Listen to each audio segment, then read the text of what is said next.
आज हम सीखेंगे मेट्रिक मेजर्स। जिराफ जो कि टॉलेस्ट एनिमल है, how you can measure it height. कैसे नापोगे आप जिराफ की ऊंचाई को, लंबाई को। उसको हम नापेंगे लेंथ के ज़रिए, मीटर्स, और उसकी सब यूनिट सेंटीमीटर्स। आइए पहले हम जान लेते हैं कौन से non standard units of measurement होते हैं।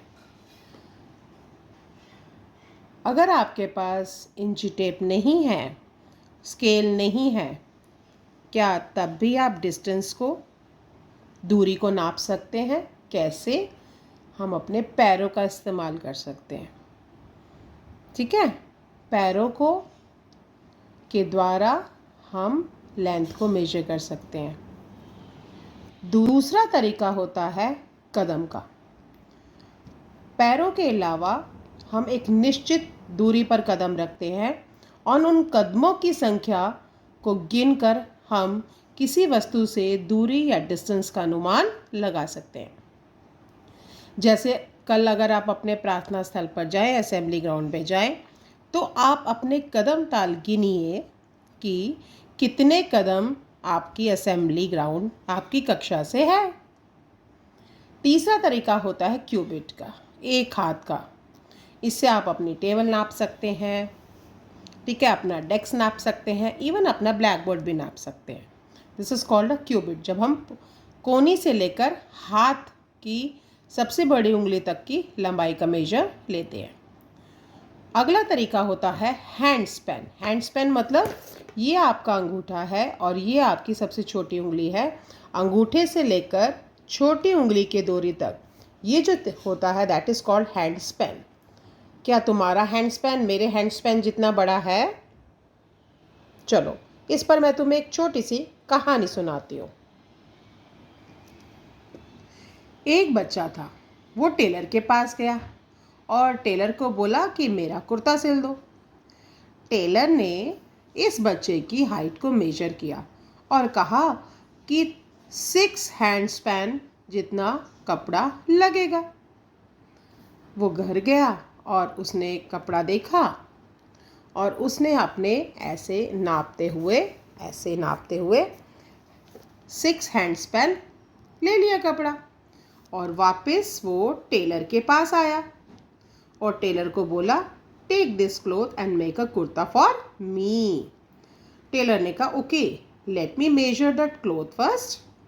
बट व्हाट हैपन, जब टेलर ने उसको मेजर किया अपने हाथ से, वो सिर्फ 4 हैंड स्पैन आया। क्या आप बता सकते हो अंतर क्यों आया? बिल्कुल सही अनुमान लगाया आपने। टेलर का हाथ बड़ा था, टेलर का हाथ बड़ा होने से उसका हैंड स्पैन भी बड़ा था।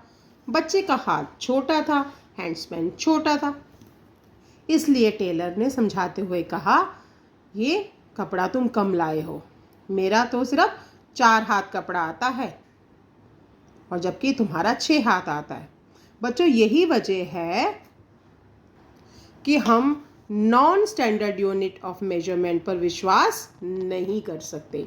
चाहे वो फुट हो सकता है तुम्हारा फुट छोटा हो और तुम्हारी मम्मी और पापा का फुट बड़ा हो।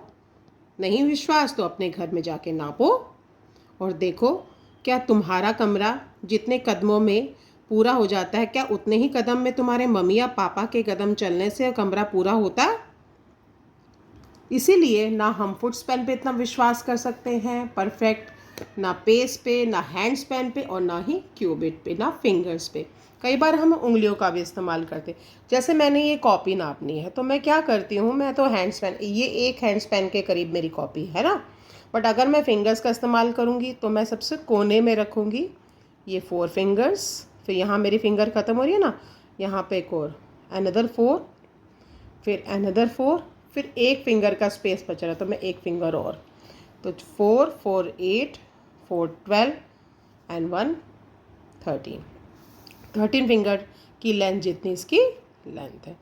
तो यही वजह है बच्चों कि हम नॉन स्टैंडर्ड यूनिट्स पर इतना विश्वास नहीं कर सकते हैं और हमें स्टैंडर्ड यूनिट्स ऑफ मेजरमेंट की ओर आना होता है। अब हम बात करते हैं स्टैंडर्ड मेजर यूनिट्स। हम कौन कौन से ऐसे टूल हैं जिसका इस्तेमाल करके हम डिस्टेंस या लंबाई को मेजर कर सकते हैं। सबसे पहले तो आपके पास स्केल ही होगा, है ना। आप सबके पास स्केल है।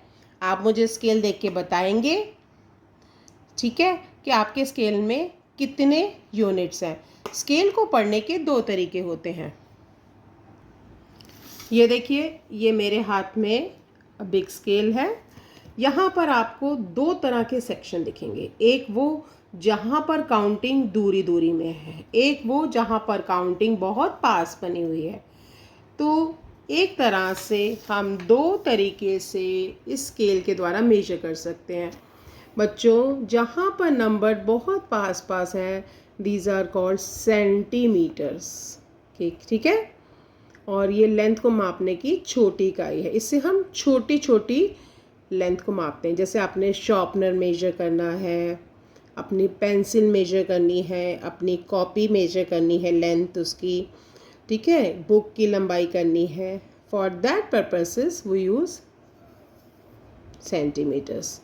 अगर आपने बड़ी चीज़ करनी है, जैसे अपना बैग मेजर करना है, अपना डेस्क मेजर करना है, ठीक है, और अपने ब्लैक बोर्ड की लंबाई मेजर करनी है, तब हम बड़े स्केल का इस्तेमाल करेंगे and that is called inches. क्या है ये? इंच। और ये है सेंटीमीटर। अगर आप छोटा स्केल देखेंगे तो बेटा वहाँ पर स्केल जो होता है वो 15 तक होता है। यानी छोटे स्केल से हम 15 सेंटीमीटर तक मेजर कर सकते हैं। बट अगर मैं बिग स्केल की बात करूँ तो देखिए कहाँ तक आता है। ओह, ये कहाँ तक आ रहा है? ये 30 सेंटीमीटर तक आ रहा है। यानी बिग स्केल के साथ मैं 30 सेंटीमीटर तक मेजर कर सकती हूँ। क्या कोई और भी तरीका है मेजर करने का? बेटा, स्केल हो गया, बिग स्केल हो गया। आपने टेलर के पास रॉड देखी होगी जिसे हम मीटर रॉड कहते हैं। मीटर रॉड में 1 मीटर तक की लंबाई को मेजर आसानी से किया जा सकता है। इससे वो कपड़ा आसानी से नाप लेते हैं। और अगर मैं 1 मीटर की बात करूं तो उसमें हमारे ऐसे स्केल कितने आएंगे? अगर मैं मीटर रॉड की बात करूं तो ये हमारा बिग स्केल, यानी जिसमें कि 30 सेंटीमीटर होते हैं। फिर अनदर बिग स्केल, ये भी 30 सेंटीमीटर, और उसके बाद अनदर 30 सेंटीमीटर, और उसके बाद 10 सेंटीमीटर। तो अगर मैं इन सबको प्लस कर दूं तो आई विल गेट 100 सेंटीमीटर। क्या मतलब हुआ इसका? इसका मतलब ये हुआ कि जो मीटर स्केल होता है, जो टेलर के पास रॉड होती है, उसमें हमारे 3 बड़े फुट्टे आ जाते हैं और 10 सेंटीमीटर एक्स्ट्रा आते हैं।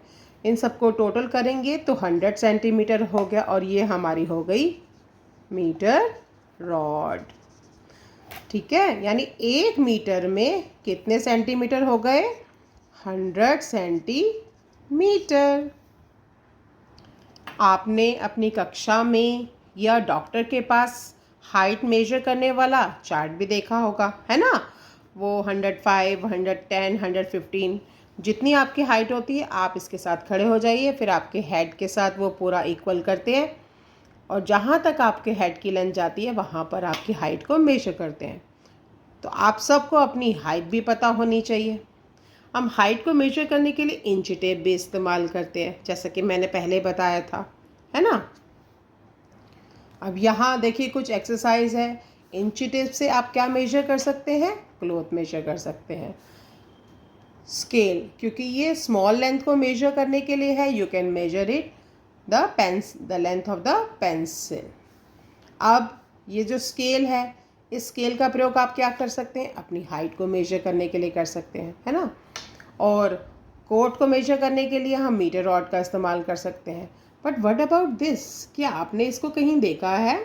That is called odometer. क्या कहते हैं उसको? ओडोमीटर। कहाँ इस्तेमाल किया जाता है? क्या आपने कभी स्कूटी या अपनी मोटरसाइकिल या बैटरी रिक्शा, ठीक है, इन सब के आगे लगा मीटर देखा है जिस पे किलोमीटर होता है? जो चीज़ें इनको इसमें क्या होता है बेटा, ये जो व्हीकल जितना डिस्टेंस ट्रैवल करता है रेडियल डिस्टेंस के लिए, गोलाई में किए गए डिस्टेंस के लिए हम ओडोमीटर का इस्तेमाल करते हैं, ठीक है। अब जैसे आपने दिल्ली से आगरा जाना है और अगर आप बस में बैठे हैं या ट्रेन में बैठे हैं तो कितने मीटर चले वो भी आप इससे मेजर कर सकते, दैट इज़ कॉल्ड ओडोमीटर। और जब मीटर बहुत सारे हो जाते हैं, ठीक है, तो 1000 मीटर मिलके बनाते हैं किलोमीटर। क्या बनाते हैं? किलोमीटर। ये देखिए, ये हमें लिखा हुआ है, मीटर को एम से रिप्रेजेंट करते हैं, ये यूनिट है। और ये हम बिग ऑब्जेक्ट्स को मेजर करते हैं, जैसे क्लॉथ है या अपनी हाइट मेजर करनी है। सेंटीमीटर का इस्तेमाल हम स्मॉल ऑब्जेक्ट्स के लिए करते हैं, लाइक पेंसिल एंड ब्रश। और अगर हमने डिस्टेंस मेज़र करना है, जैसे धरती से चांद की दूरी, ये भी हम किलोमीटर में मेजर करेंगे, 3,84,460 किलोमीटर्स। और सन की दूरी धरती से 15 करोड़ किलोमीटर, ये भी हम किलोमीटर में मेजर करते हैं। So distance between the places. अब यहाँ देखिए, यहाँ मैंने कुछ आइटम्स दिए हुए हैं, शूज़ देखने हैं। आपने देखा होगा जब आप शू की दुकान पे जाते हैं तो वो आपके पैर का साइज़ लेता है, that is in centimetre. Book की length we can measure in centimetre. Building की हाइट मीटर्स में नापी जाती है। क्या आप मुझे बता सकते हैं दुनिया की सबसे ऊंची बिल्डिंग कौन सी है? जी हाँ, बिल्कुल सही, बुर्ज खलीफा, दुबई में। पेंसिल की लेंथ भी हम सेंटीमीटर में मेजर कर सकते हैं। और हमारे देश में ही सबसे ऊंची बिल्डिंग है सरदार पटेल की स्टैचू ऑफ यूनिटी। ट्रेन कितनी लेंथ लंबी है ये हम मीटर्स में बताएंगे। आपके नेल्स हम सेंटीमीटर में बताएंगे क्योंकि वो शॉर्ट लेंथ में होते हैं। टूथपेस्ट की लंबाई भी हम सेंटीमीटर्स में ही बताएंगे। अब यहाँ मैंने ऊपर इंची टेप बनाया है, यहाँ पर मैंने कुछ क्वेश्चंस दिए हैं that you have to write yourself. Right, ये मीटर में मेजर किया जाता है, ये centimetre. Shoe, building, height, wall, हाँ जी दीवार, floor, book, brush, train, Delhi to Agra and notebook, ठीक है। अब हम यहाँ सीखेंगे कन्वर्जन्स कैसे करनी है। 1 metre is equal to 100 centimetre. 1 metre is equal to 100 centimetre. अगर मैं हाफ मीटर करूँ, आधा मीटर, तो मैं क्या करूँगी, 100 को 2 से डिवाइड कर दूँगी, 100 का हाफ कर दूँगी, और हाफ में क्या आएगा, 50 सेंटीमीटर। अब हम करने जाने हैं कन्वर्जन्स। 2 तरह की कन्वर्जन्स आती हैं, मीटर को सेंटीमीटर में बदलना और किलोमीटर को मीटर में बदलना। जैसा कि मैंने बताया है, 1 मीटर में 100 सेंटीमीटर होते हैं, तो 6 मीटर में कितने होंगे, हम 6 को 100 से मल्टीप्लाई कर देंगे and then the answer is, product is 600 centimetre. तो आपने किसी भी मीटर को सेंटीमीटर में बदलना है तो you will multiply it by 100। Now we come to the next conversion, that is kilometre into metres. अब इसके लिए क्या करना है, आपको पता होना चाहिए कि 1 किलोमीटर में कितने मीटर होते हैं, 1000 मीटर्स होते हैं। तो हम यहाँ पर करेंगे 2 किलोमीटर्स को मीटर्स में बदलेंगे, 2 को हम मल्टीप्लाई करेंगे 1000 से, आ जाएगा 2000 और उसके बाद मीटर। बच्चों यूनिट लगाना कभी मत भूलना मैथ्स में, ठीक है। हर चीज़ को मेजर करने की यूनिट्स अलग अलग होती हैं, ठीक है। अब हम आते हैं 13 किलोमीटर को कन्वर्ट करेंगे मीटर्स में, तो हम 13 को 1000 से मल्टीप्लाई कर देंगे, तो ये आ जाएगा 13,000 मीटर्स। होप आपको आज का चैप्टर लेंथ समझ में आ गया होगा।